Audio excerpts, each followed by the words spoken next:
dama ni gis nga bu doon jinne dafa dugg ci kër yi du yem ci saag bi rek wallahi dama ni néeg yëpp lay taal amul mas la waaye gis nga kon kër gële ñun suñu bagage yi néeg bi ma fanaan bi dañ ko lakk ba mu jeex te suñu mbàjj yëpp a ngi foofu te ñun fii lañu yendu demuñu fenn ñun nekkuñu fi di léewtoo di cokkaasi daw dañoo toog xaar gis nga tey bu ñu waxtaanee ba pare dama ni bu ñu leen joxee gannaaw képp koo xam ni sa loxo ngi ci biir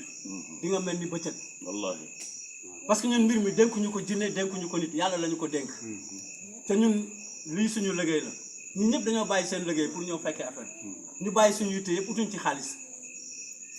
suñu carburant rek li ngeen participer mënu ñëw indi te suñu dépense ñun ñoo ko yor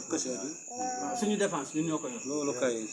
gis nga tey bi ñu demee fële ci borom dëkk ci imam bi ñu toggee waxtaan ba pare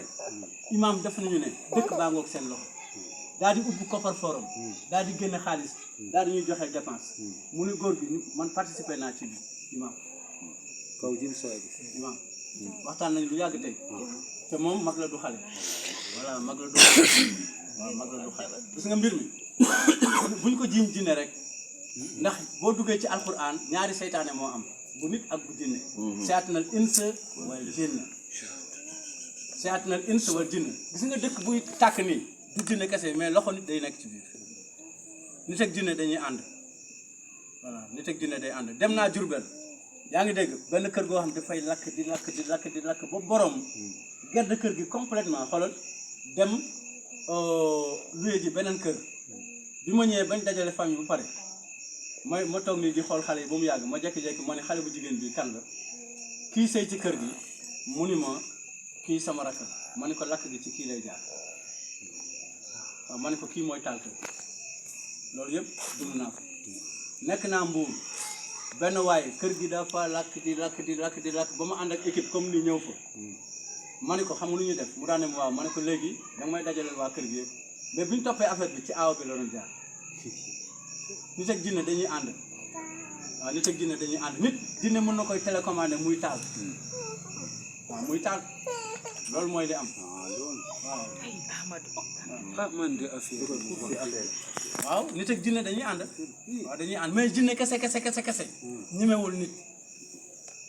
ñemewul nit parce que nit ndabal kumpa la mi ngi mel ni comme ñun ñii fi mu nekk nii tey jinne bu mënoon si ñoon dara suñu doom yi sax duñu génn dëkk bi parce que dëkk bi lépp a ngi fi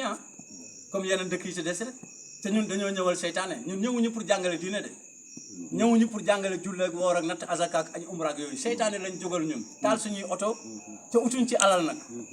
bàyyi suñu yitte yëpp pour ñëw jàppalanteeg yéen seen jafe-jafe yi dama ne buntu boobu yàlla duñu seytaan mukk seytaane dañuy dul tumuranke mënut a nekk loolu mënut a nekk am na benn xale bu fi départ léegi di gis na ko gis nga xale boobu kër papam lakk na at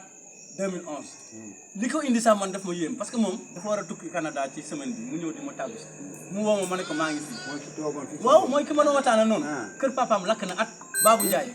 mun naa ko woo léegi ngeen di ko déglu gis nga moom sëriñam sax ba mu fa demee la ko sëriñam joxoon bi mu ko indee ci kër gi lakk na 18 fois ba mu bàyyi kër gi dem jënd beneen kër 20 jours affaire fekkat ko